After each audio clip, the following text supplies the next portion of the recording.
What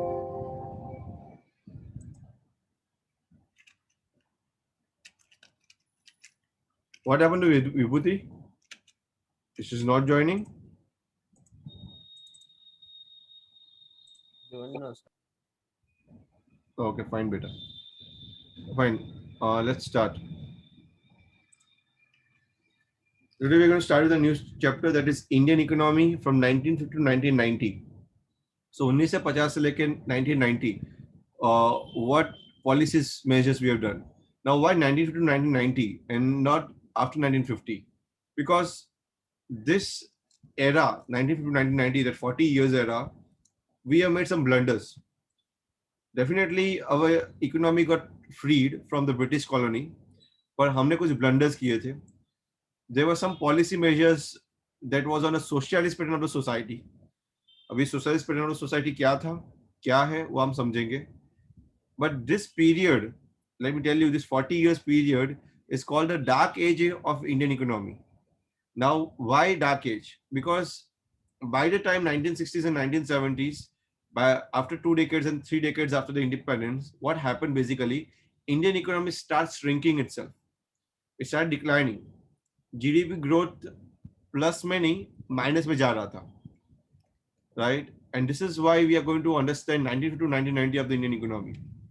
In this chapter, we are going to understand employment, per capita income, agriculture sector, industrial sector, foreign trade, demographic condition, सब कुछ, occupation structure, infrastructure, everything in the perspective of those 40 years. What happened in those 40 years?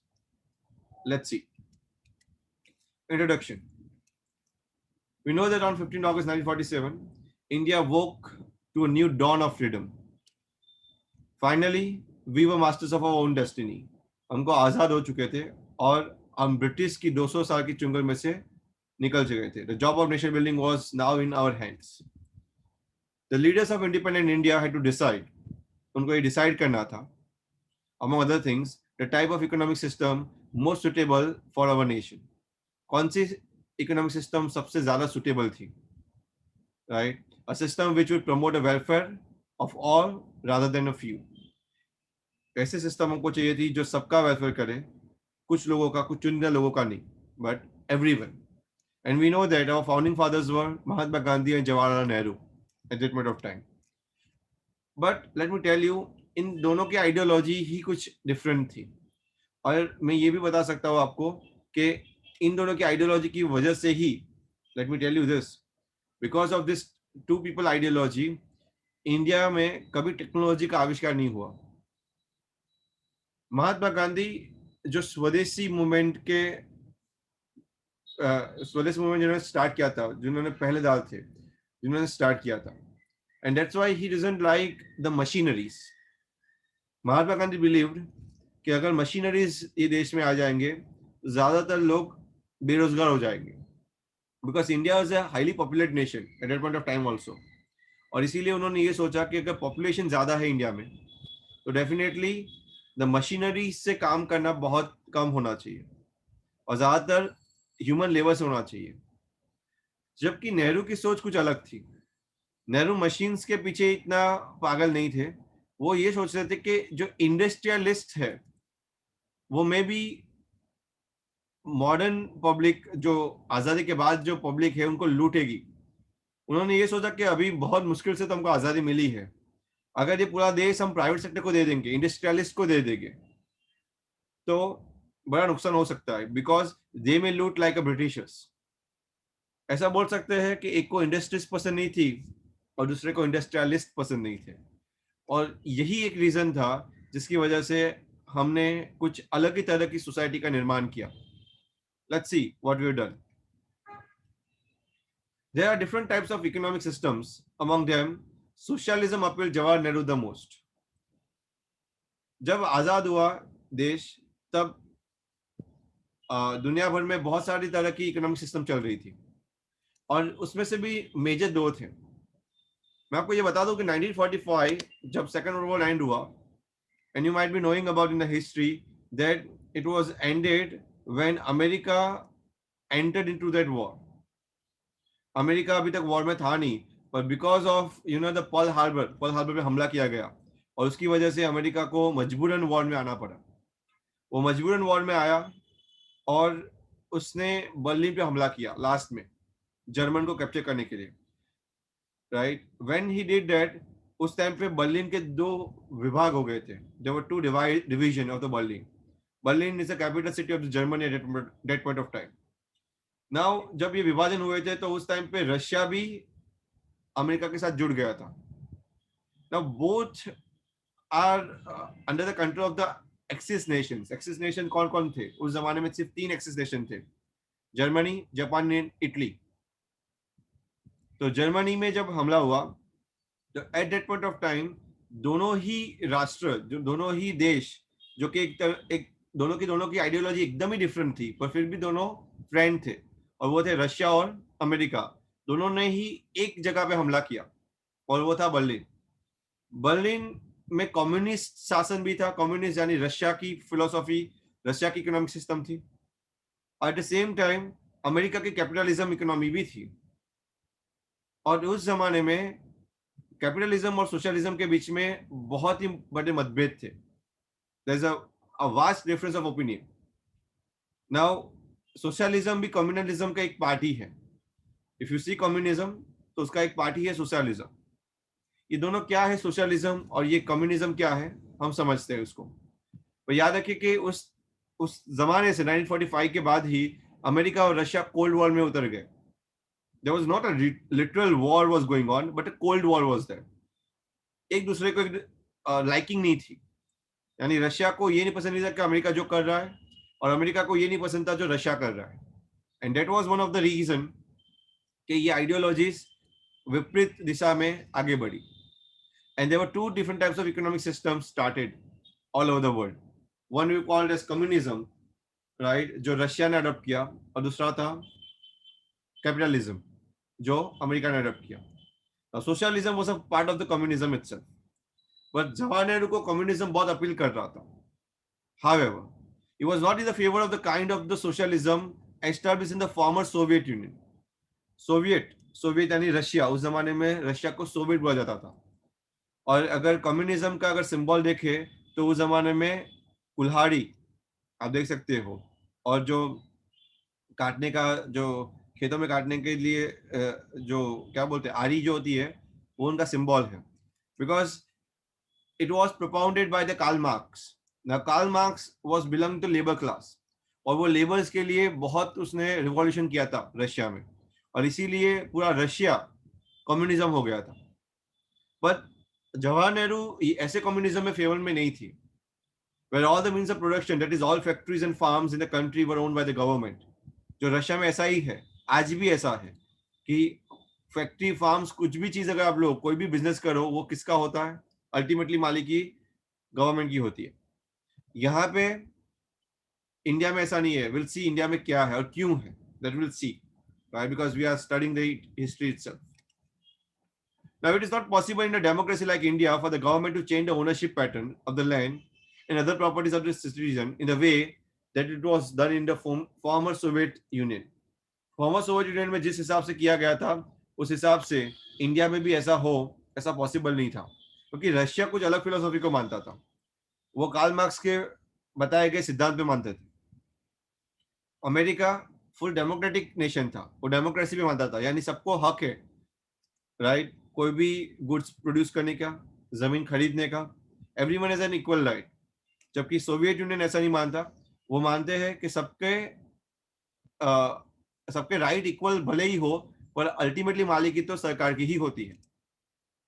Nehru and many other leaders and thinkers of the newly independent India sought an alternative of extreme versions of capitalism and socialism. Socialism और capitalism के दोनों ने extreme versions निकालने के चालू किए। उन्होंने सोचा कि दोनों ही एक्सट्रीम पाथ पे है, और अगर हम कोई भी एक्सट्रीम पाथ पे लेंगे तो नुकसान हमारा ही है। अगर हम कैपिटलिज्म ले लेंगे तो अमेरिका हमारी मदद करेगा, पर रशिया नाराज हो जाएगा। और सोशलिज्म अगर हम लेंगे तो रशिया मदद करेगा, पर अमेरिका नाराज हो जाएगा। और इसीलिए हमको कोई ऑल्टरनेटिव चाहिए जो ना ही कैपिटलिज्म हो, ना ही सोशलिज्म हो। In this view, India would be a socialist society with a strong public sector, but also with a private property and democracy.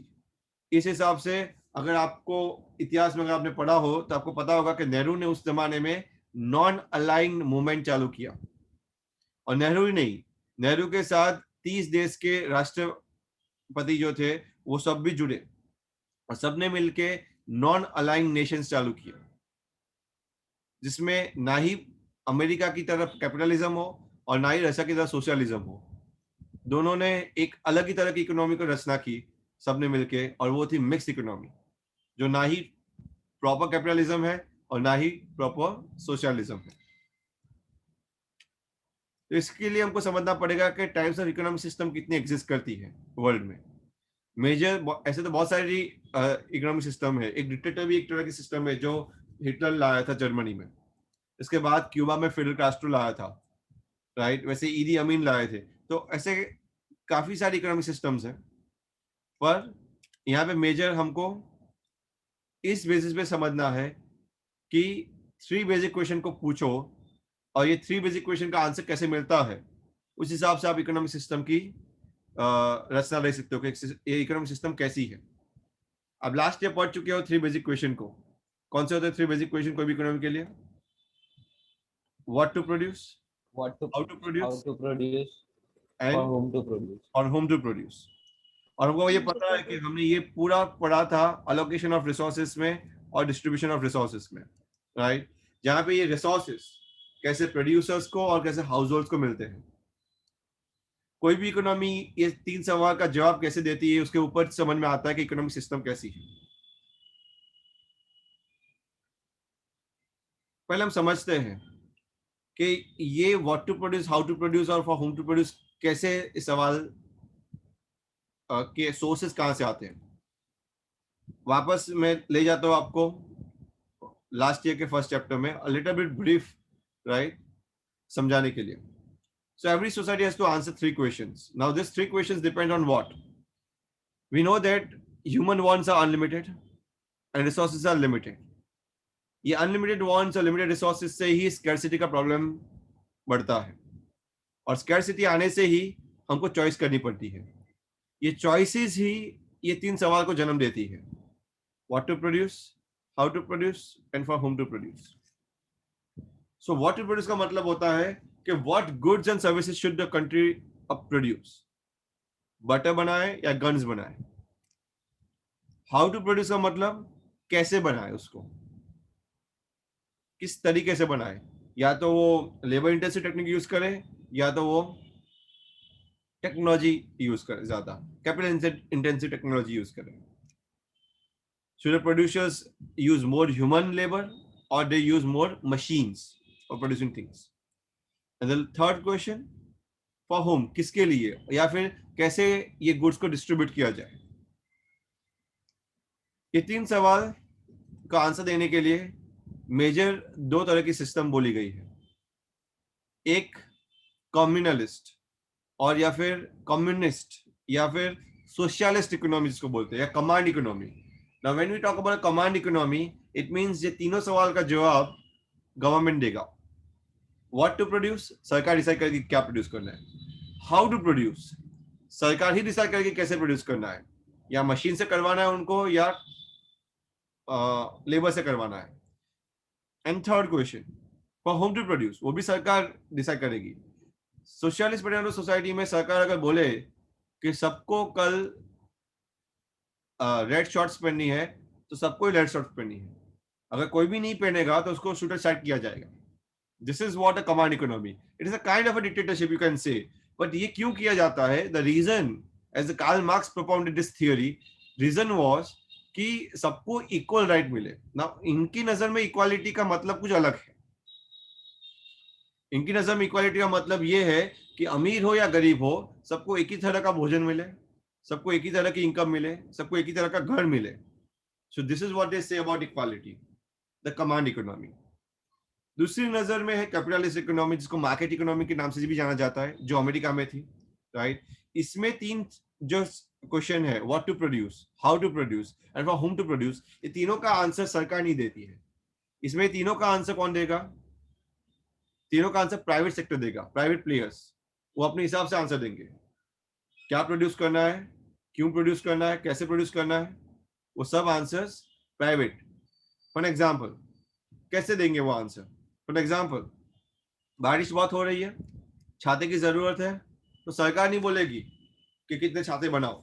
Command economy छाता है, बोलेगी सरकार के 10,000 छाते बना दो, umbrellas, because of very heavy rain everyone needs this umbrellas. ये command economy है। कैपिटलिस्ट इकोनॉमी में सरकार कुछ नहीं बोलेगी, सरकार चुप रहेगी। लोगों को लगेगा ओ छाते की डिमांड हो गई है, लोगों को छाता चाहिए, हम ही बना के देते हैं, and just try start selling it. आपको डाउट होगा कि इसमें तो लोगों का शोषण हो सकता है, एक्सप्लॉयटेशन हो सकता है, वो ज्यादा दाम में बेचेंगे तो। ऐसा नहीं होगा, क्योंकि कंपटीशन ऑटोमेटिक आ जाएगी। क्योंकि एक जन छाता बेचेगा, दूसरा भी सोचेगा कि why not I should earn, और इसीलिए मार्केट ऑटोमेटिकली जवाब देगा कि what to produce, how to produce और होम टू प्रोड्यूस। और इसीलिए इसको मार्केट इकोनॉमी के नाम से भी जाना जाता है। जैसे मैंने बताया कि सोशलिस्ट इकोनॉमी रशिया में थी, कैपिटलिस्ट इकोनॉमी अमेरिका में थी, और हमको दोनों ही सिस्टम से एक्सट्रीम वर्जन नहीं चाहिए थे। रीजन ये था कि अगर एक्सट्रीम वर्जन ले लेते तो कोई ना कोई देश नाराज हो जाता हमसे, और इसीलिए हमने सिस्टम जो अपनाई वो थी दोनों की मिश्र, मिक्स्ड इकोनॉमी, जहां पे सोशलिस्ट इकोनॉमी भी थी और कैपिटलिस्ट थी। यानी हम डेमोक्रेटिक नेशन बने, पर काफी इंडस्ट्रीज शुरुआत के दौर में गवर्नमेंट के हाथ में थी, यानी गवर्नमेंट कंट्रोल कर रही थी काफी उद्योग, industries.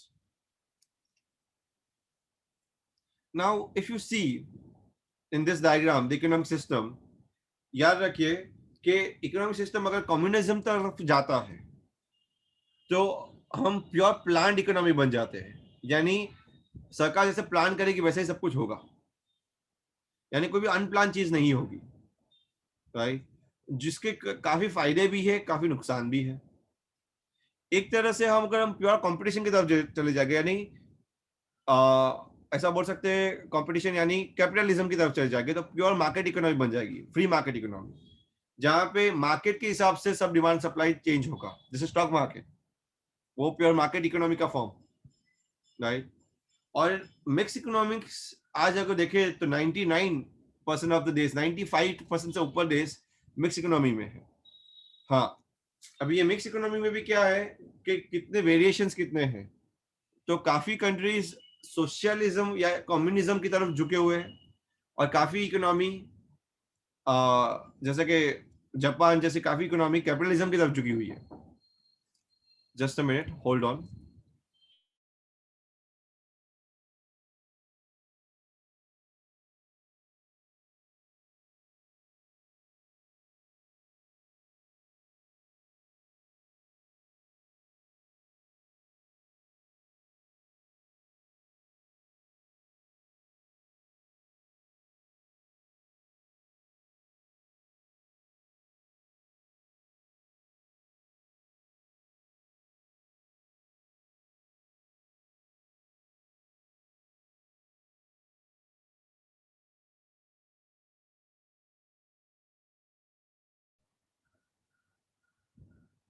Now, if you look the North Korean economy, Chinese economy, Venezuela economy, they are very near to the communism economy. They are very near to the Karl Marx followers. जबकि आप देखोगे France, Sweden, United states, Japan, all this economy are more near to the capitalism economy. India is very in between of socialist and capitalism, right? If you look at United States, it's 99% or 95%, more than 95% capitalism है, मैं बोल सकता हूँ। यहाँ पे आपको ये मैं बता दूं कि वहां पे इंश्योरेंस पॉलिसी भी बिकती है मार्केट में, राइट? आपकी इंश्योरेंस पॉलिसी यहाँ पे इंडिया में ऐसा है कि आपकी इंश्योरेंस पॉलिसी आप बेच सकते हो किसी को? नहीं। अगर आपके नाम पे तो आपको ही है। वहां पे शेयर्स की तरह इंश्योरेंस पॉलिसी भी बिकती है। So it is very much free market. You can sell everything in the market, even you can sell guns. India में गन्स बेचना अलाउड है? नहीं, right? So this is a type of economic system. Now in here where we stay, right, so we need to understand कि command economy की तरफ हम बहुत जगह जाएंगे तो डिक्टेटर बन जाएगा। तो सोशलिज्म भी कहीं पे बीच में ही है एक्चुअल में देखने जाए कमांड इकोनॉमी की। So command economy is more communism, communism के बाद आता है सोशलिज्म, एंड सोशलिज्म के बाद आता है free market. India is between, you can say, a socialism and somewhere between UK and socialism. यहाँ पे है India. You can say like that. India is not like a China, too much socialism and you can command. North Korea is like a command economy, like a dictator, right? तो इन लोगों के कुछ फायदे भी है, बेनिफिट भी है, कुछ नुकसान भी है. जैसे कि if you look at free market, इसमें रेगुलेशन कुछ भी नहीं होता, टैक्सेशन भी बहुत ही कम या नॉट न के बराबर टैक्सेशन होता है. सोशलिज्म में अगर हम देखने जाए ज्यादातर तो सब्सटेंशियल रेगुलेशन, यूटिलिटीज भी होती है एंड सब्सटेंशियल टैक्सेशन भी होता है. जबकि command economy, dictatorship, full regulation और टोटल टैक्सेशन होता है. हम कहीं ना कहीं सोशलिज्म और यूके की जो इकोनॉमी है उसके बीच में है, क्योंकि यूके, ग्रेट ब्रिटेन ही हमको कॉलोनाइज कर छोड़ के गए थे, तो हमारी इकोनॉमी इन दोनों के बीच में है. समझ में आ रहा है सबको यहाँ तक?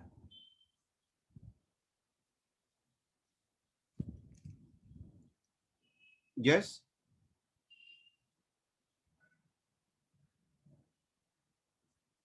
Everyone getting it? Yes. Yes, Okay. sir. Fine. Let's move towards the capitalist or market economy. One answer to this question is to depend on the market forces of supply and demand. Market economy को समझते हैं. Market economy depend करती है किसमें? Supply and demand पे. In a market economy also called capitalism, only those consumer goods will be produced that are in demand. वही consumer goods produce होंगे जो डिमांड में है. That is goods that can be sold profitably in the foreign market और domestic market. आप उसको अपने देश के मार्केट में या बाहर के मार्केट में बेच सकते हो प्रॉफिटेबली, वही चलेगा. यानी मार्केट इकोनॉमी में वैसे गुड्स कोई नहीं बनाएगा जो मार्केट में बिकता नहीं है. Let me give an example of that. Best example is mercury, पारा. अगर मर्क्यूरी को बनाएगा नहीं तो वो चलेगा नहीं. बेस्ट एग्जांपल इंडिया में देखने जाए तो रेलवेज. अगर रेलवेज को बनाया नहीं तो चलेगा नहीं. वो इंडिया में चल रहा है क्यों? क्योंकि वो सरकार के अधीन है, इसलिए चल रही है. अगर सरकार नहीं बनाती तो चलता ही नहीं. If you go in Europe, if you go in America, there are still railways. It's not like there is no railways, but very few private players are in the railways. Why? Because everyone owns a car. वहां पे car necessity है, सबके पास car है. So there's a difference between a pure capitalist economy. Capitalist economy वही चीज चलेगी जो market demand करेगा. अगर मार्केट कल डिमांड नहीं करेगा, फॉर एग्जांपल कल मार्केट बोल देगा कि हमको आलू नहीं चाहिए, तो आलू बनाने लोग बंद कर देंगे, ग्रो करना बंद कर देंगे. लोग वही चीज ग्रो करते हैं जो लोग डिमांड करते हैं. If the cars are in demand, cars will be produced, and bicycles are in demand, bicycle will be produced. जो चीज डिमांड में है वो प्रोड्यूस होगी. एक जमाने में बाइसिकल डिमांड में नहीं थी तो वो प्रोड्यूस होनी बंद हो गई, पर आज वापस बाइसिकल का जमाना आया है वहां पे, और वहां पे बाइसिकल से डिमांड में कर रहे हैं, तो बाइसिकल प्रोड्यूस हो रही है. This is how a capitalist economy और market economy works. Next, a command economy, a socialist economy. How it works? A socialist society answers the three questions in a totally different manner. ये तीन सवाल को अलग से ही answer देती है. In a socialist society, the government decides what goods are to be produced in accordance with the needs of the society. कौन से गुड्स प्रोड्यूस करने चाहिए और वो भी सोसाइटी की जरूरत के हिसाब से. It is assumed, ये assume किया जाता है, the government knows what is good for the people. सरकार को पता है कि लोगों के लिए क्या अच्छा है, and so the desires of the individual consumers are not given much importance. और इसीलिए उनके डिजायर को ज्यादा इंपॉर्टेंस नहीं दिया जाता. Right? This is socialist. Try to understand this. सरकार लोगों के डिजायर को ज्यादा इंपॉर्टेंस नहीं देती. सरकार वही प्रोड्यूस करते हैं जो लोगों के लिए अच्छा सरकार को लगता है. Right? This is how the socialist works. The government decides how goods are to be produced and how should be distributed. वो भी सरकार डिसाइड करेगा कि कैसे बनाया भी जाए और कैसे उसको डिस्ट्रीब्यूट किया जाए. For example, a socialist nation provides free healthcare. सबको मुफ्त में देगी, ये हॉस्पिटल्स भी हमारी है. Right? Strictly a socialist society has no private property. उसका कोई प्राइवेट प्रॉपर्टी नहीं होता, क्योंकि हर एक प्राइवेट प्रॉपर्टी अल्टीमेटली तो किसकी है? Everything at the end of the day is owned by the state. State यानी सरकार के हाथ में. इन क्यूबा, जिसमें फिडेल कास्ट्रो थे, क्यूबा एंड चाइना जो आज है Xi Jinping, for example, most of the economic activities are govern by socialist principles, यानी सरकार ही गवर्न करती है और कोई नहीं। सरकार बोले रात है तो रात, सरकार बोले दिन है तो दिन। Let's look at a quick difference between capitalism and socialism. There are many differences. I point out few of them. Right? Book में बहुत कम दिए हैं, मैंने काफी यहाँ पे रखे हैं आपके लिए। So point of difference and very short में बता दूंगा कि कैपिटलिज्म में क्या होता है, सोशलिज्म में क्या होता है। आप उसके स्टेटमेंट में, सेंटेंस में लिख सकते हो बाद में। If you look in capitalism, ownership is done by the private, हर एक चीज प्राइवेट ओन कर देगा, और सोशलिज्म में हर एक चीज पब्लिक ओन करेगा। कैपिटलिज्म में लोगों को प्रॉफिट कमाने का मोटिव होगा तो ही काम करेंगे, यानी profit motive is there. Socialism में कोई प्रॉफिट मोटिव नहीं है, समाज के कल्याण के लिए कर रहे हो, that means your motive should be social welfare. Freedom of choice, freedom of choice अगर आप देखने जाओगे तो कंज्यूमर सोवरेनिटी ज्यादा है, यानी कंज्यूमर फ्रीडम फ्री है चॉइस करने के लिए। यहाँ पे आपको जो चॉइस चाहिए वो मिलेगी, क्योंकि सोशलिज्म में लिमिटेड चॉइस है, सरकार जो बोलेगी उतना ही मिलेगा आपको। एंटरप्राइज कौन रख सकता है? कैपिटलिज्म में इंडिविजुअल, सोशलिज्म में गवर्नमेंट। यहाँ पे क्लासेस कौन होते हैं? यहाँ पे दो तरह के क्लास होते हैं, haves and have nots. Have यानी जिसके पास है, हैव नॉट्स जिसके पास नहीं है, यानी रिच एंड पुअर। यहाँ पे क्लास दो क्लास में डिवाइड हो जाती है सोसाइटी, क्योंकि जो बना नहीं सकते, जो बेच नहीं सकते, जो कमा नहीं सकते, वो लोग गरीब हो जाएंगे। सोशलिज्म में कोई क्लास होता ही नहीं है, क्लासलेस सोसाइटी। अगर आपके पास जॉब नहीं है तो सरकार आपको जॉब देगी, काम नहीं है सरकार देगी आपको काम, आपको ढूंढने की जरूरत नहीं है। कंपटीशन, कंपटीशन कैपिटलिज्म में सेलर्स के बीच में होती है, जबकि सोशलिज्म में कंपटीशन जैसी कोई चीज होती नहीं है। क्यों? क्योंकि हर एक चीज गवर्नमेंट के हाथ में है। Concentration of power, concentration of power किसके हाथ में है? जो कैपिटलिस्ट है, कैपिटलिस्ट यानी जिसके पास बहुत पैसा है उसके पास।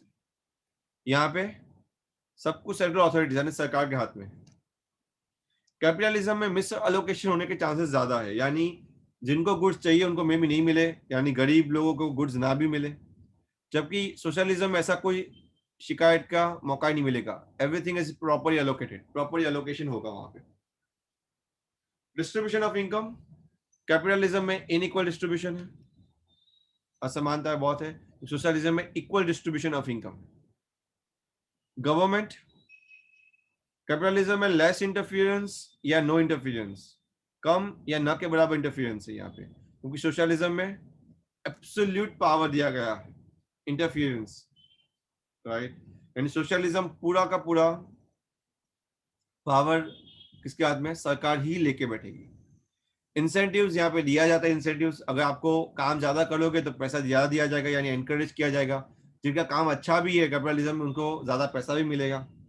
सोशलिज्म में काम आपका अच्छा ज्यादा हो भी आपको पैसे तो उतने ही मिलेंगे, यानी लोग काम ज्यादा अच्छा क्यों करें जब आपको पैसे उतने ही मिलने वाले। जो बुरा काम कर रहा है उसको भी वही पैसे मिल रहे हैं, जो अच्छा काम कर रहा है उसको भी वही पैसे मिल रहे हैं। तो यहाँ पे इंसेंटिव का अभाव है, इंसेंटिव है ही नहीं। प्रोडक्शन कौन गवर्न करेगा? यहाँ प्राइस से गवर्न होगा, प्राइस मैकेनिज्म।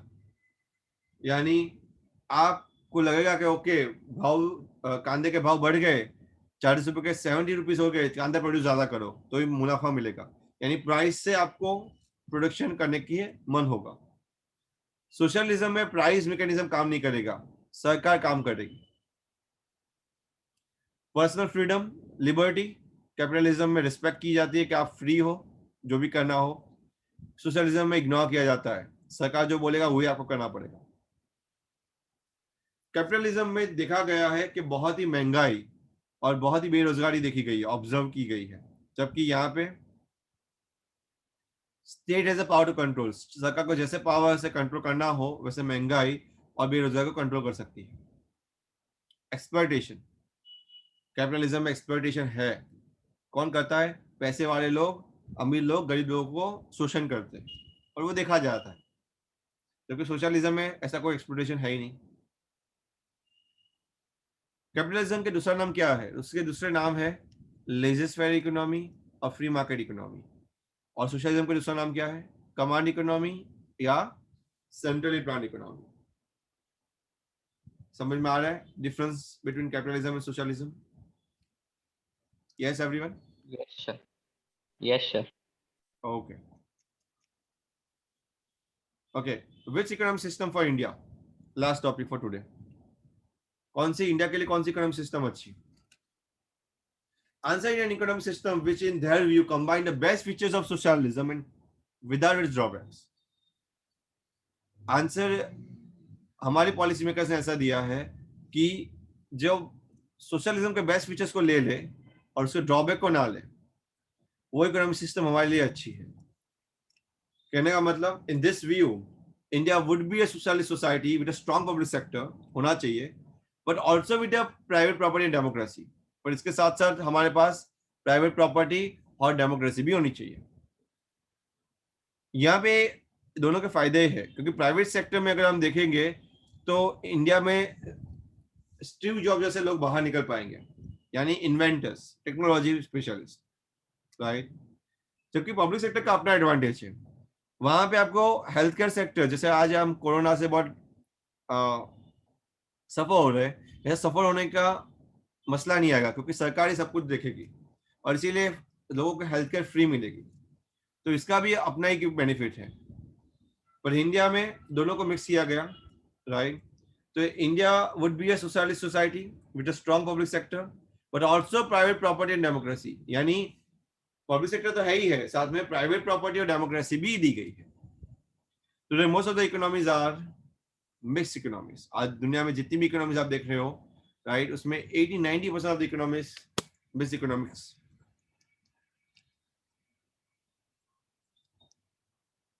क्लियर है आज का introduction? Yes, sir. Fine. On the basis of this, I'm going to ask some questions tomorrow, right? I hope